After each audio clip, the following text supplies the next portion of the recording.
Wait.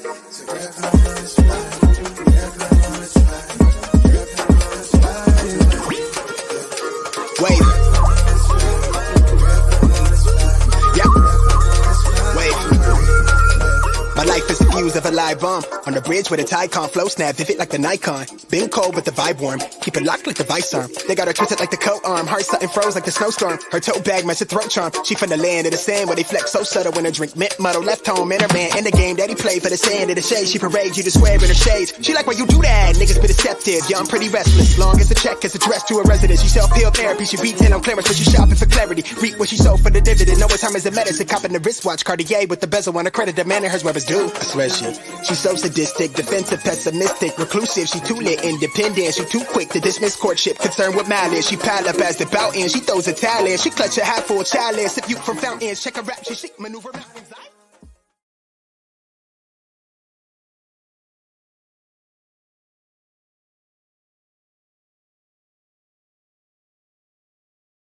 Well, first of all, listen, it's interesting about all these young guys today.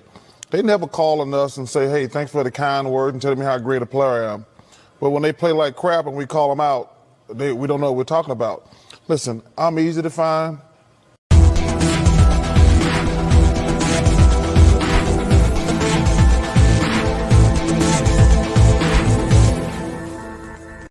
Congratulations! Oh my God.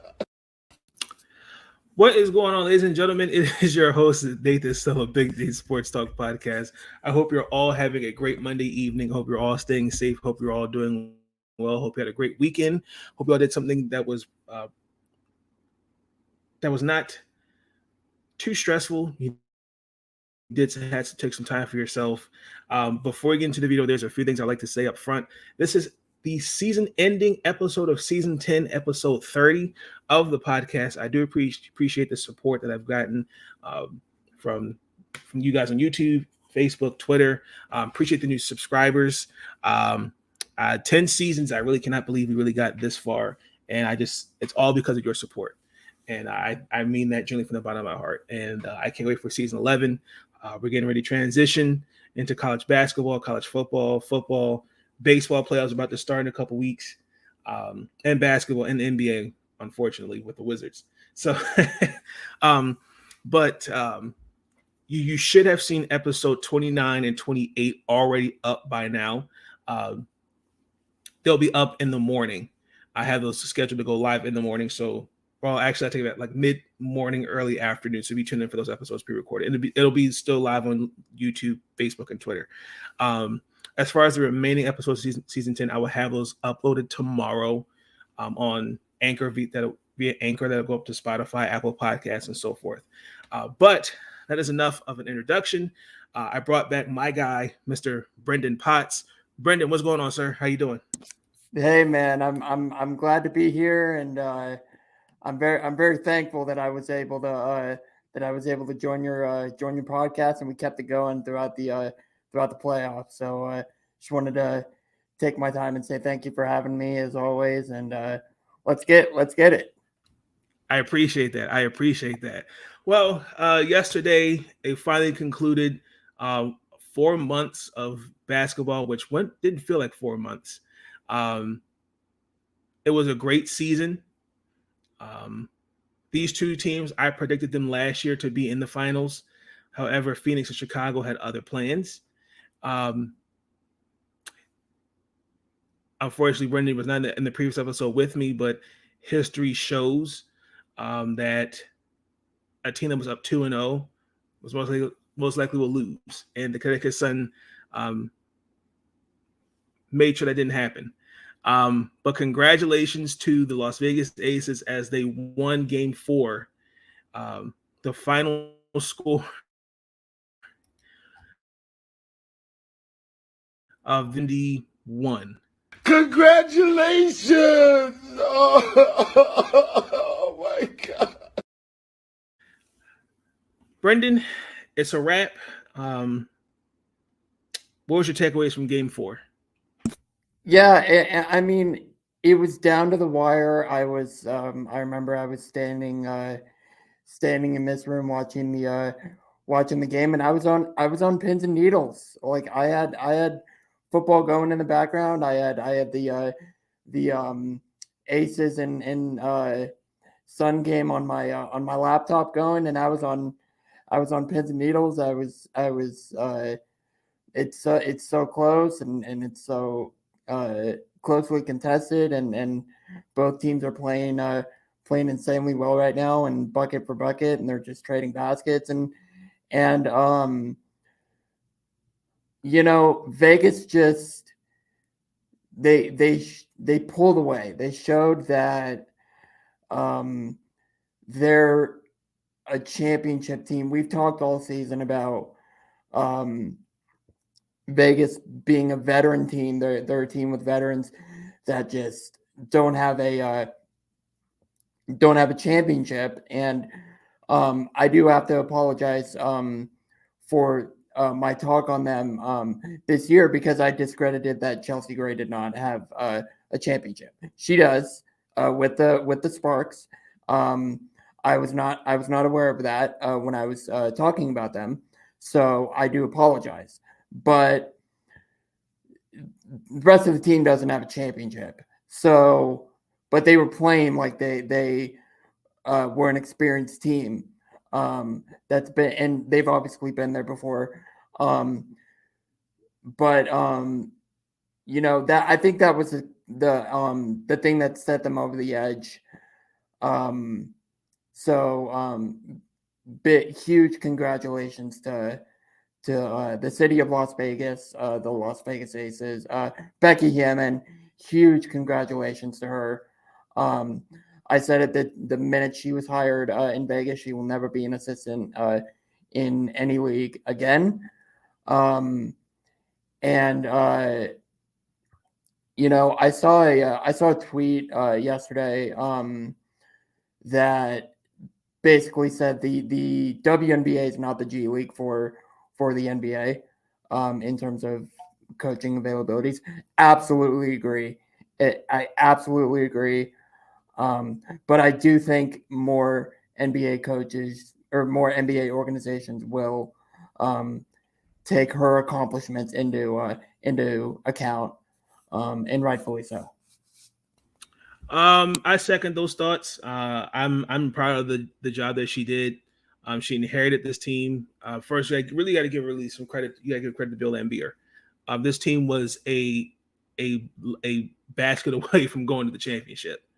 Everything was just set in stone.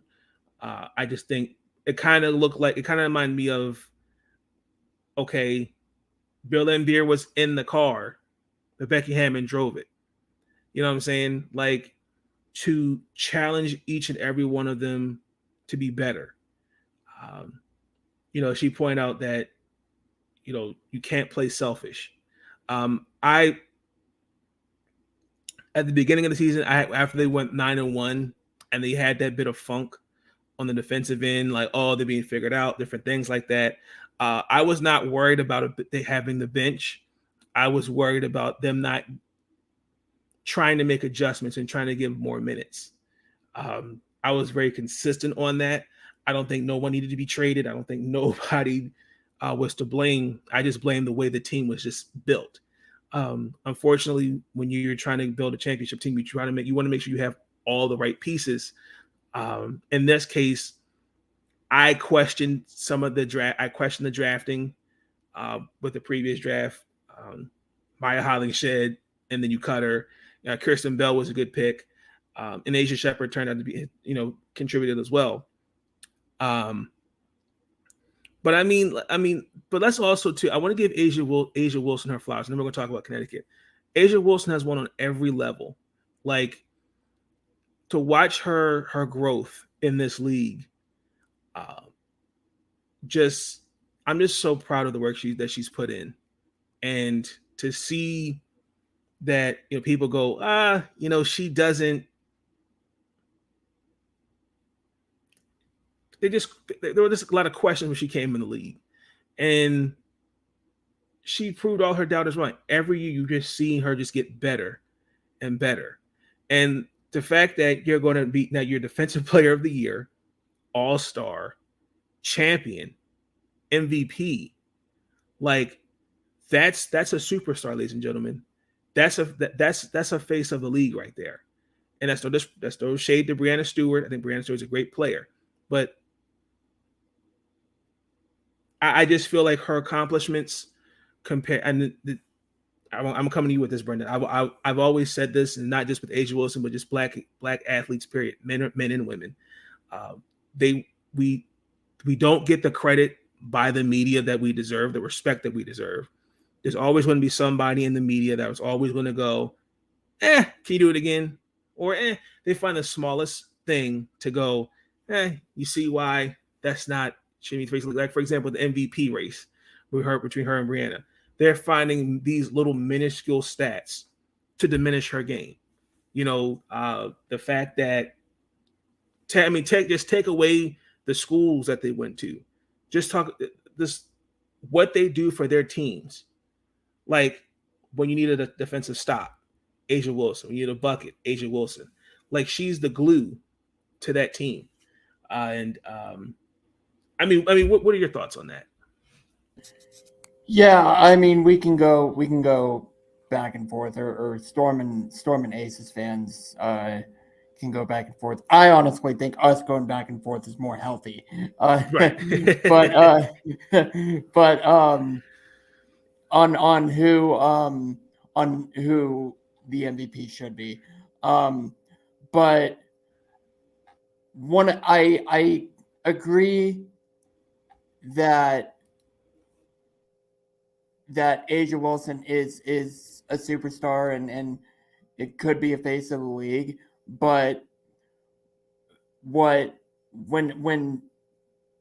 I also agree that that they were finding like every single minuscule stat to put Brianna Stewart over the edge, and I guess you could say the same thing for Aces fans / Asia Wilson stands in saying, Vegas is number one, or Vegas is the number one seed, and Asia Wilson is the best, or was the best performing player in the regular season, and for that team, and for that team, but that's honestly what set me over the edge in this MVP race. I was pushing for Brianna Stewart until the last couple of days before it was announced. And I was just like, I think I think Asia Wilson is going to win this award this season because the Aces were number one in the standings, and she was the second best player, or she was the second best performing player in the league. And the Storm just weren't cutting it. I think, correct me if I'm wrong, I think Asia Wilson played all 36 games this year. Yes. Brianna Stewart missed 2 because of COVID, and the Storm suffered drastically. They were just awful without Brianna Stewart, rightfully so. I will give Asia Wilson her flowers because she's a champion. She is a 2-time MVP. She's an all-star. But something that I want to go more in depth with is she played all 36 games this season, and she played all but like less than 10 minutes in these playoffs. That's insane.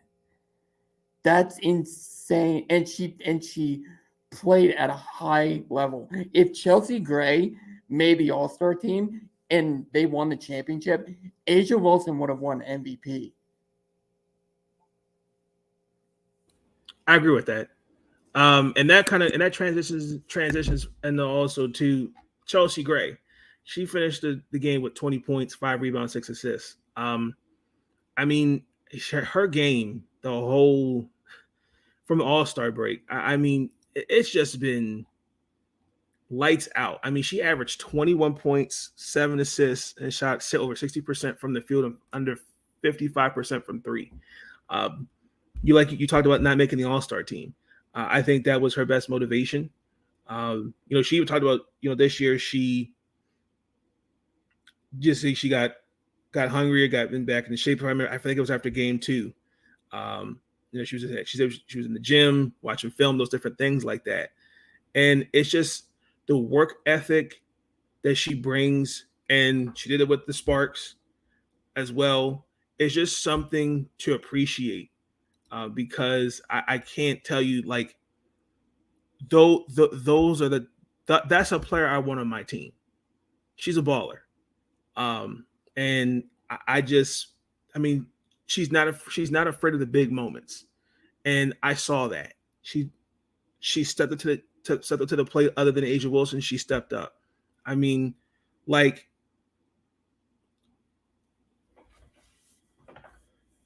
that's why her title is the point guard, because just watching her play, like, just even really just with these finals, there's like, I think it was like, I'll say, out of the 10 games they played in the playoffs, 6 of them were all in clutch minutes. And within they were in 5 points within like 5 or less minutes. They went 5-1 in those games, and she shot under 80%. Hang your head on that stat. I just think that this is what we need to appreciate. This is greatness that we're seeing before our very eyes. But I also too think it's very important to say this too, as ladies and gentlemen, this is why others matter when you're competing for a championship. This notion that others don't matter, the bus driver has to have all this weight on their shoulders, is total BS. You need a Chelsea Gray, you need a Raquana Williams, you need a Kelsey Plum Jenkins, you need those others. Superstars are always going to be the X factor, but it's how the others deliver. Like, to discredit others to winning for a championship success is ridiculous. And I just kind of feel like, and that's not just with the WNBA, but I've heard that with the NBA, but I've heard that with all sports. Like, others matter. And when you look at this season, everybody, when it mattered, played to the best of their abilities. Yeah, I think you nailed it. Any thoughts on that, Brenden? Nailed it. Yeah, I think you nailed it right on the head. I like how you said the NBA as well, because the team like Golden State, they had a bunch of other players step up, and that's how they won the championship. Going back to Chelsea Gray though, as a Storm fan, we obviously played them in the semifinals. She was just so frustrating to watch as an opposing fan, because she was good, and she, when you think you played your best defense on her, she just made her mid range that she does, and they ice the game. So the way she, I think the thing that impresses Chelsea, or me, about Chelsea Gray the most is how she draws contact. If you watch her her 3-point shots and her makes, when she jumps from the line, it's not as far as when she steps back, or like when she like leans back to try and get contact. But when she gets those and ones, the way that she draws contact is just so smart. But I don't know how many people, how many fans say this, but whoever says all-star, like being named an all-star or not, doesn't matter. I got 2 words for you: Chelsea Gray. Because I mean, you said it. She's a star in this league. And you talked about the hard work that she's put in this year. Yes, she's a skilled player. I'm not gonna Not going to deny that. She's a very talented and skilled player. But if you want to see evidence of the hard work that she put in, when they do the championship or when they do the trophy presentation and they do the finals MVP presentation, watch what she says and listen to what she says. And she starts to get emotional during her little speech or her interview, and that just shows the hard work and the dedication that she put in to do this, to be as good as she is this season. And in the words of her, like she doesn't care about that all-star selection. She's coming for the championship, for the MVP. She's coming for those awards. So big congratulations to Chelsea Gray for Finals MVP. I wanted to bring this up really quick. I'm glad you mentioned it. I want to give a shout out to Aaron on Twitter at Aaron Says So. I actually also had to confirm this as well. So their parade is Thursday, and it's only less than a mile. I was hoping that thing would go down the entire strip as well. I'm like, that's nothing. Like, because I think it starts at Caesars and it goes to some other place. And I'm like, that's not a parade. That's like a walk in the park. Like that's a little disrespectful, honestly. Hey, let's collaborate because we still need our parades. Where are ours at? Oh yeah, I'm still waiting on mine. The Washington Mystics 2019. Me too. 2020 Seattle Storm. We're still waiting on ours. Where's ours? Trying to figure where are our parades. Kathy, what the heck? Let's go. Well, I think a couple things. We didn't expect what happened the last going on 2 years to happen. That was honestly what happened 2 years ago. I think really has changed, kind of changed life and changed how things go forward.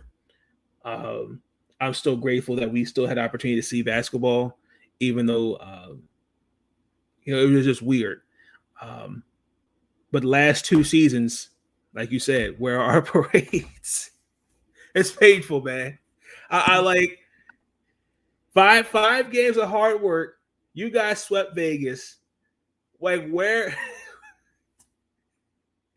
Oh my gosh, man! And that team was a defensive juggernaut too. But I looked at it recently. I'm like, damn, we had a lot of defensive player or stalwarts on our team. Yep. But you said it, and I forgot to mention it in the intro. We got through another season. You know, this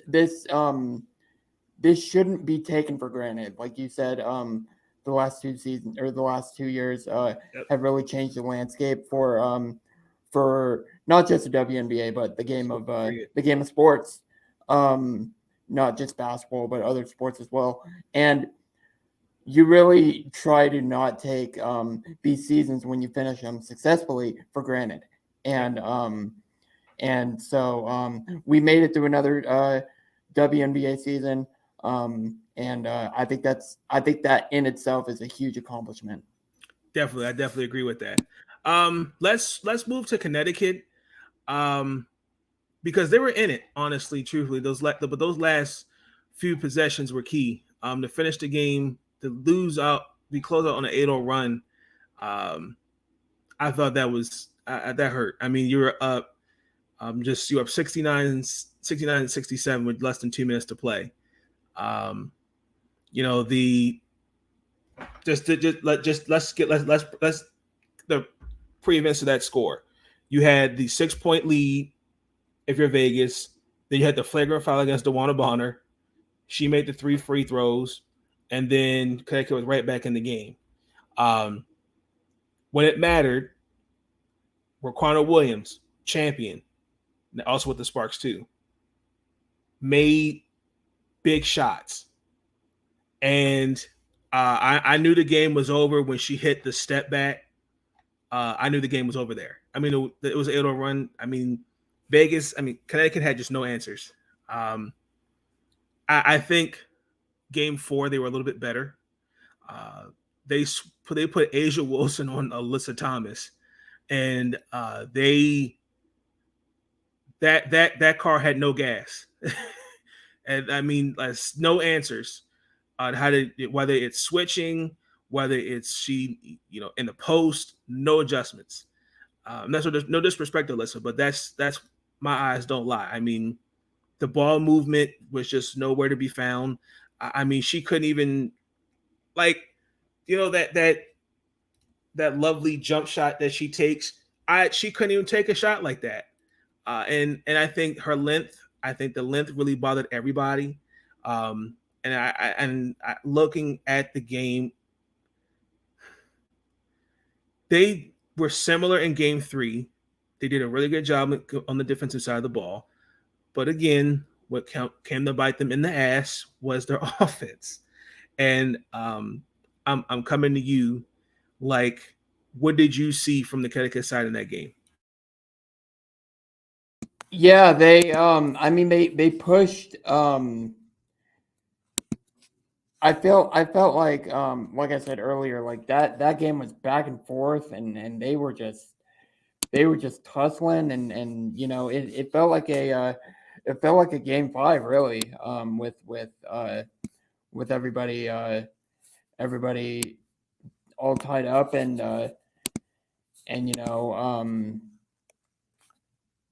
like down to the wire type of stuff. And Vegas had the mental. I think they had the mental edge. I think they were mentally more prepared to finish this series off. They have been denied for many years. They Vegas Twitter actually posted a really cool video dating back to when the Mystics beat them. 2019. Yep. And then Seattle beat them. That part was really fun to watch. But yeah. You know it too. That Mystics part was fun to watch too. But like they that video was shown that they were denied so many times, and whether Becky Hammond was there or not, most of these players were there, and they experienced, especially Asia Wilson. That's why we give her so much more respect. Is she was there for all those denials and all those coming up shorts, and that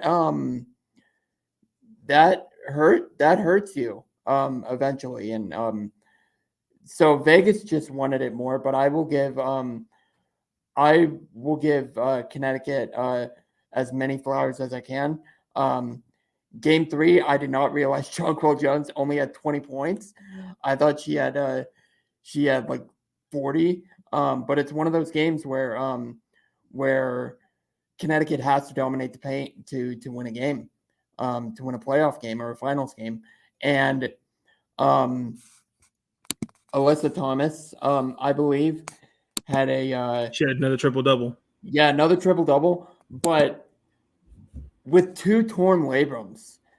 Like, that's insane. And she has to adjust her shot, and she's just, what people don't understand is she scores double-digit points and she averages more than 10, obviously. And getting rebounds and getting assists with 2 torn labrums. Like, that's insane. So, and she has 2 of them in the finals. Yes. Yep. So in back-to-back games. So, I'm also a big Courtney Williams fan. I am very happy. I hope she stays on a championship team, because I have said it since watching her from On the Dream. I've said this multiple times, but she needs to be on a championship team, and she got on there with the Connecticut Sun. Also, I'm a big fan of Dejanay Carrington. She got really big minutes. She got a really big minutes increase this season. Enormous potential there. But I'm very interested to see where the Connecticut Sun go from here, because they're a team where they're constant pretenders going into every season. And this year, I give them my respect. They answered the call, and they made it to as far as you can go without winning. And on the other side, you could totally see them blow it up. And blow it up, I mean, blow up the roster, head coach gone, same aspect, GM gone as well. I am changing my stance here. I don't think they should let Kurt Miller go. I really don't. Yeah, I think they should stick with Kurt Miller. I'm very interested to see if the roster shakes up, though. A couple of things, and we're going to move on to a couple other segments. No beef to any Chicago Sky fan. Love the Sky. Loved Massilia Fowles and them was there.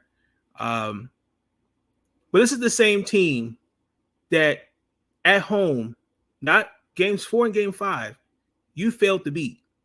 And on top of that, you didn't lose that lovely bench at all.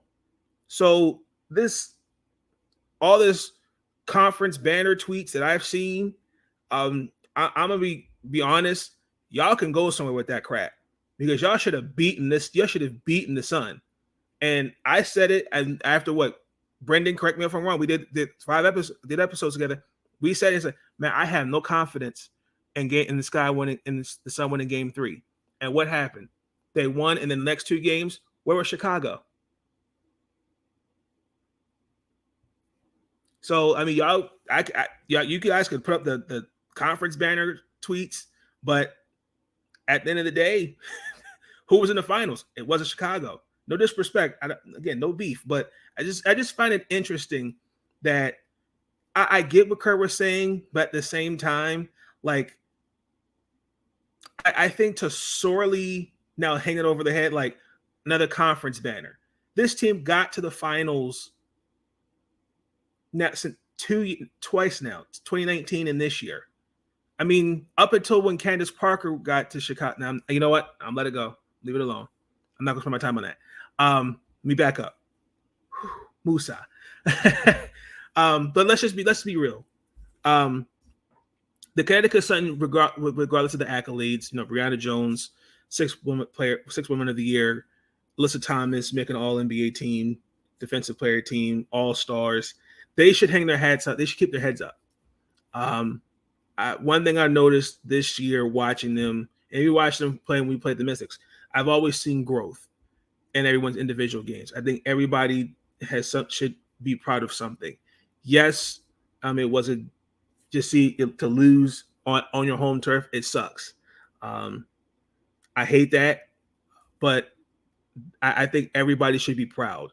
There's a couple of things I think everyone has to work on. I think if Connecticut's going to get back there, they need to find some offense. I think they need to have a true point guard. I love Courtney Williams. Courtney Williams should never have left. They should not let her go in the first place in Connecticut. Should not let her go. Alyssa Thomas, that's a star, regardless. She is that the engine in the train. Jonquel Jones, even though I kind of feel like she wasn't in basketball shape, she still competed. I just see improvement with this team. The biggest question, we're going to talk about this in a future episode, ladies and gentlemen. It's going to be hard to keep some of these players. This is not just with the Sun. This is everyone across the board, because looking at their roster, painfully, you only have 6 players under contract, and that definitely definitely puts a damper on things. I mean, this is some bad stuff. I don't know what I'm going to do. I don't know what I'm going to say. I don't know what I'm going to do. I don't know how much more of this I can take. I just don't know.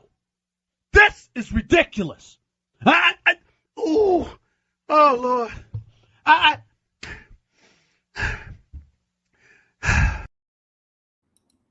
And then on top of that, and we're going to wrap this up, Jasmine Thomas, even though she was out, the loss of Jasmine Thomas hurt them. But shout out to Natisha Heidemann. Really stepped up in her role this year. Did a lot for them. And that's a player that most people should appreciate too. And same thing with Courtney Williams. I'm proud of the work. I'm proud of that that they wanted her back in Connecticut. It really broke my heart to hear that most of the league did not want her on their teams because of what happened and when she was in Atlanta. It's kind of sad that we harbor that over her head. Even though when I talked about it, I just was like, someone has to take accountability. I was not one of those that she needs to be banned or nothing. I never said it didn't say anything like that. It just really was. It made me happy that they wanted her on the team. And I'm with you. I don't see this team. I see some changes. But I kind of see this team staying together. Coach Kurt Miller, I'm iffy on that one. Yeah, I'm iffy on Kurt Miller as well, but I mean, I can't deny the success that they had this year. I like how you shouted out Jasmine Thomas, and I go two directions with this. One, I wish her the best in her recovery, and her recovery looks like it's going well. Yep. The videos that are posted on Twitter looks like she's putting in the work for a comeback, and the work is going great. And so I wish her the best in her recovery. And the other side is we surprisingly didn't give any sympathy to Connecticut at all, or respect, or heightened respect, because they went through hell with injuries this year. Yes. And really the last 4 years, honestly. Yeah. Last year they had Lisa Thomas and John Cole didn't play in the bubble. Yeah. And they went to the finals this year. So we got to give credit to credit, or where credit is due. They lost a key piece in Jasmine Thomas. As you said, Natisha Heidemann stepped up in her role. Courtney Williams did as well. Yep. And I will keep saying, if Jonquel Jones, like you said, she wasn't in basketball shape, if she played with the same amount of determination and the want to win as Courtney Williams did, they'd be hoisting the trophy. I mean, I think we did see that. I just think it was more frustration.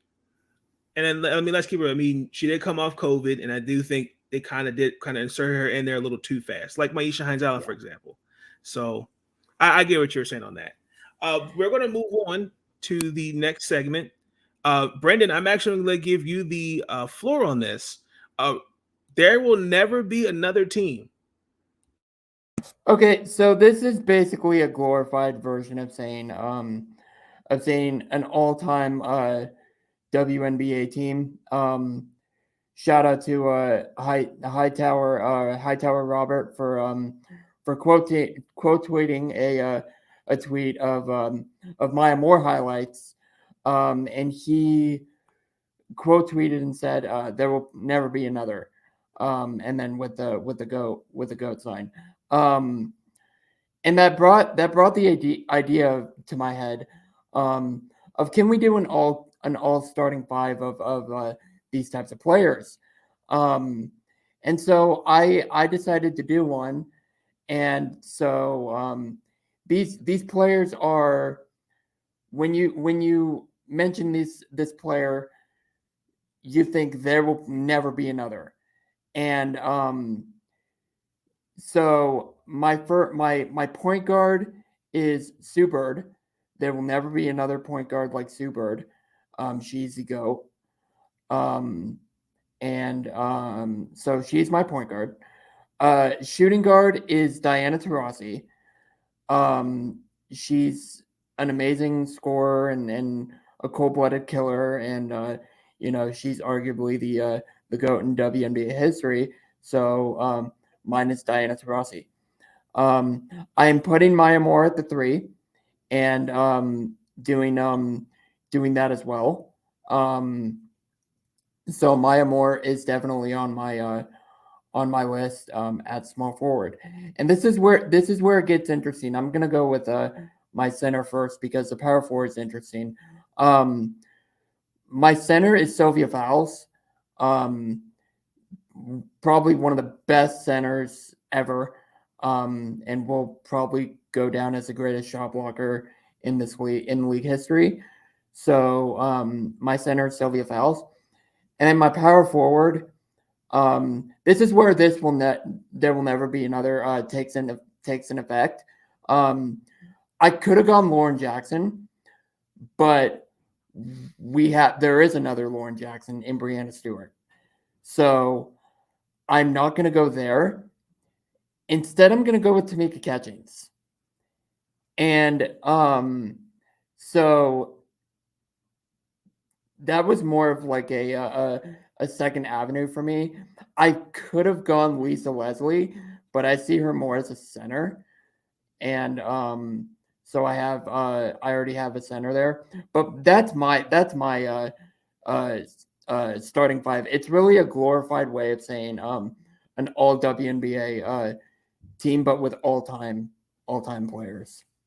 Okay, really quick. You have Tamika at the 4 and Maya at the 3? Correct. Okay. All right. I'm not mad at that team. Point guard.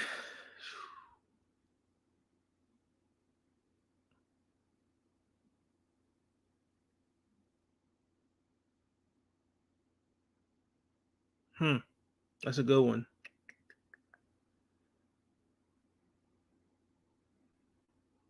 Skylar Diggins-Smith. Just to see just the work this year and just see her every year get better. And you just see the motivation to win a championship. I just think her style of play, her just a dynamic two-way player, is you have to respect that in this league. My shooting guard, I'm gonna put Brianne January in there. Arguably one of the best defensive guards in the game. Without a shadow of a doubt. At the 3,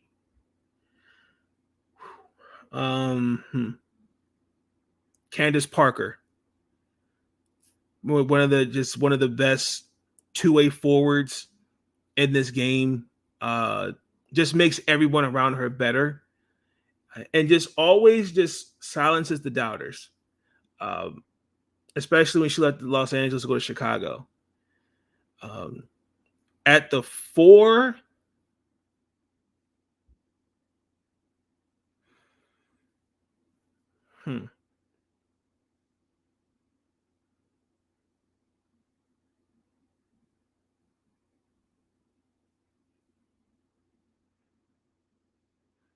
I don't think you'll see another player like Asia Wilson.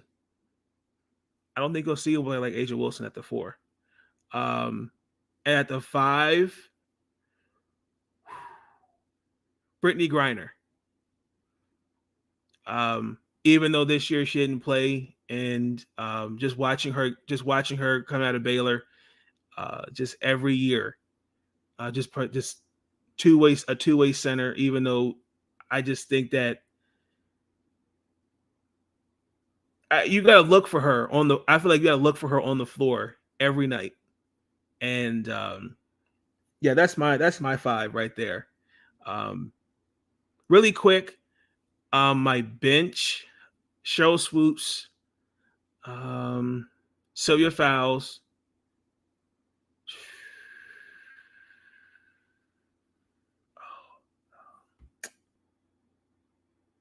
Dawn Staley.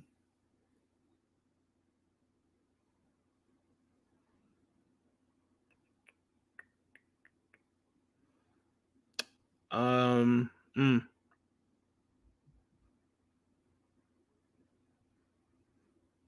Elena and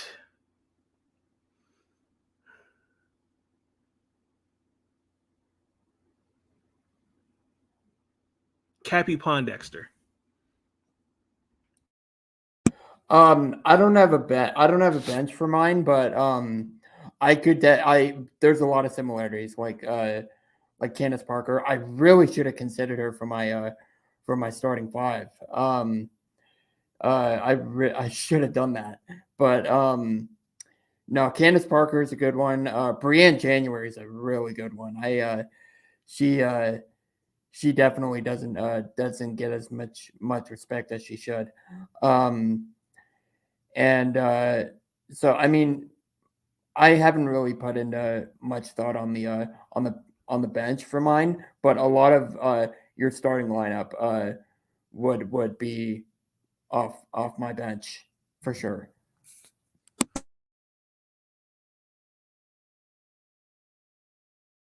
Sorry, you threw me off with the Tamika Catchings at the 4 and Maya Moore at the 3. I was like, "Oh wow, that threw me off." I'm like that was a curveball. That's a good one.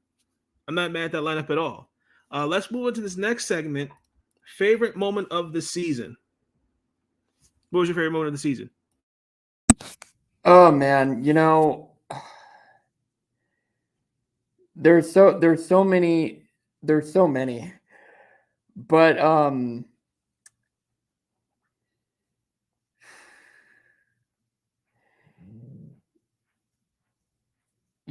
think this is so cliche and recency bias, but I'm gonna go to the Super game in Seattle against Vegas, August 7th, the last home game of the regular season. I went to that game, and I bought those tickets in May, which that means I got really good seats. And I felt like that game was more like an event than an actual game, and it was planned out so well. Um, it was executed beautifully. The only thing that went wrong was the game result. Um, but it felt like more than a game.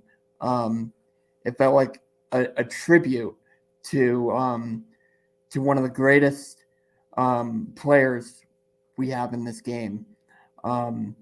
And Sue Bird hits loyalty on a whole new level. We talk about the NBA. There's not much loyalty in the NBA. That's why I'm such a big Dirk Nowitzki fan.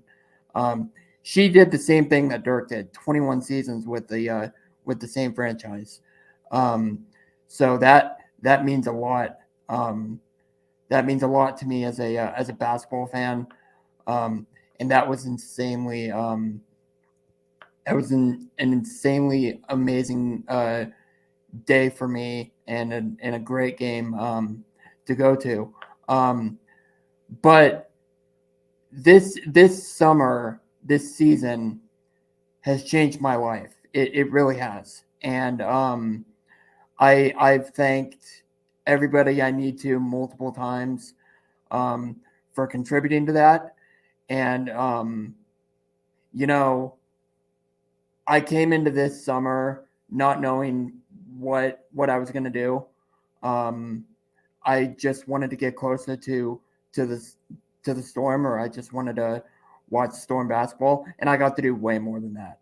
And I got to talk to Sue Bird. I got to ask her a couple of questions, and best part, she answered them.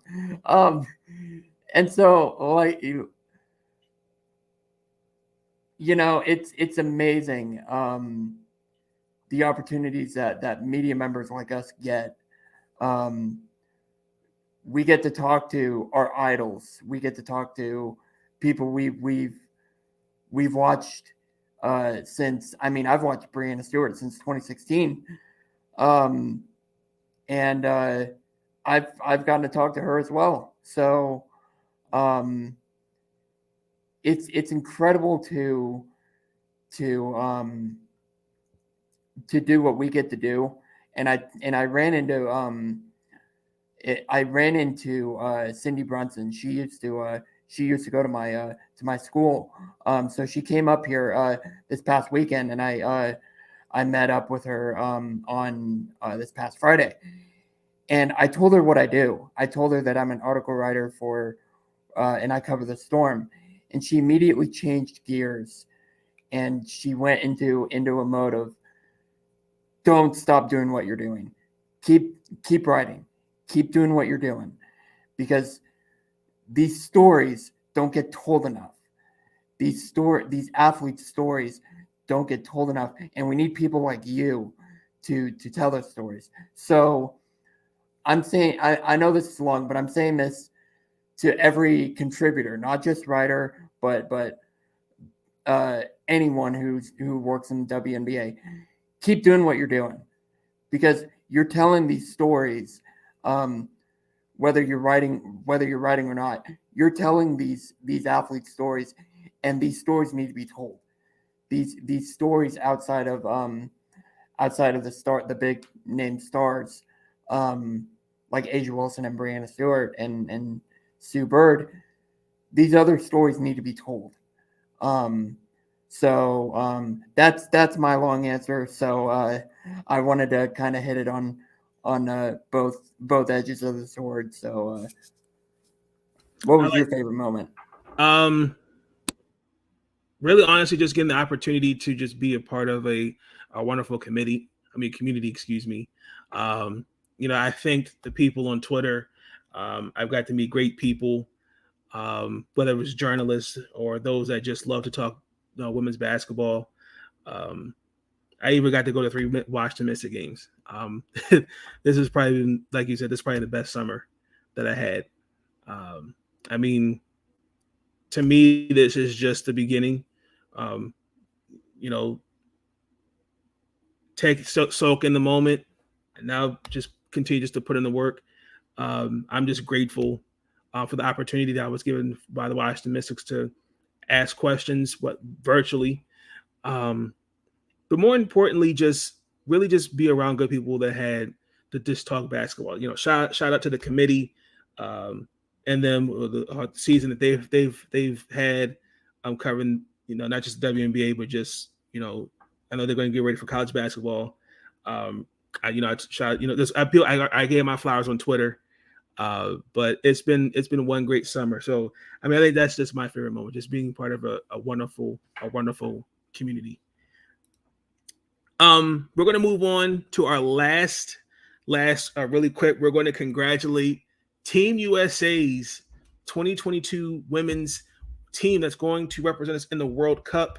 The roster was officially announced today, and congratulations to Ariel Atkins, Shakira Austin, Kalia Copper, Chelsea Gray, Sabrina Ionescu, Brianna Jones, Benijah Laney, Jewel Lloyd, Kelsey Plum, Breanna Stewart, Alyssa Thomas, and Asia Wilson. Congratulations, ladies. I know you will do well, and I'm guaranteeing we're taking home the gold, baby. Guaranteed.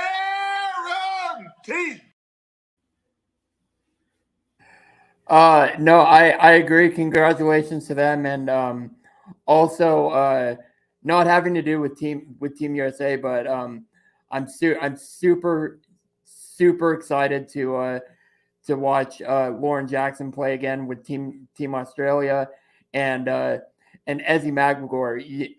I've spoken with Ezzie before, and I remember telling her that Lauren Jackson made the Australian team, and I asked her how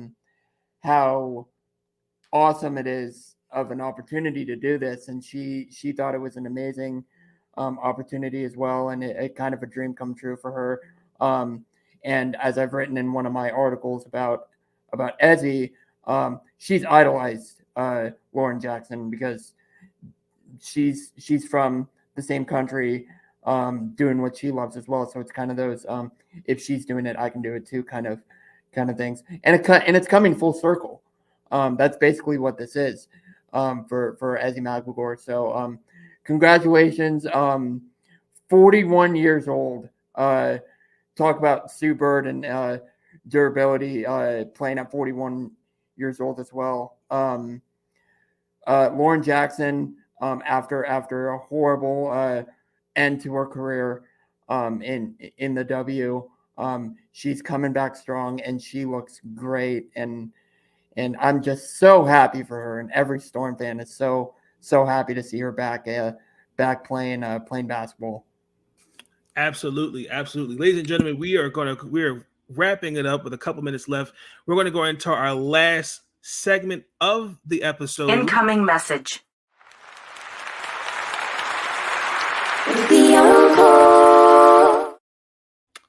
Final message. Our final message is something positive or something that you would like to get off your chest. And Brenden, I'm gonna give you the floor. Final message. Yeah, I mean, I said most of it in a earlier segment, but I'm just so thankful for the summer that I've had. The community, like you said, the community that I've built on Twitter, and the people that I've met. I met so many people over the summer, and they've been so helpful. The people over at the Lead the company that I write for, they turned an inexperienced writer into someone who's published 16 articles, and that's I think that's a huge accomplishment in itself. So I'm very blessed, and I'm very happy with the summer that I've had. It's opened up so many possibilities and so many doors. As the job description was advertised, but seeing it happen is a whole nother level. And the game is growing, the WNBA is growing, and I'm very happy to be a part of that growth. I like that. Final message. Just continue to be great. Road to greatness starts here. Don't stop. Keep going. I appreciate all the support that I've gotten throughout, not just with YouTube, but just period, just trying to pursue this dream. I appreciate all the support that I've gotten, and I appreciate you guys for that. And ladies and gentlemen, that's going to conclude season 10. Thank you, Brenden, for being a part of it. We're definitely going to collab in the future episodes, but we are going to close it out here. I will leave Brendan's Twitter in the description below. Please like, comment, subscribe. I will catch you guys on the flip side. Peace. Stay up. Thank you for tuning in to Big Nate Sports Talk. If you enjoyed that episode and you want to see more content, be sure to like, comment, and subscribe. Bring your sports game on Big Nate Sports Talk.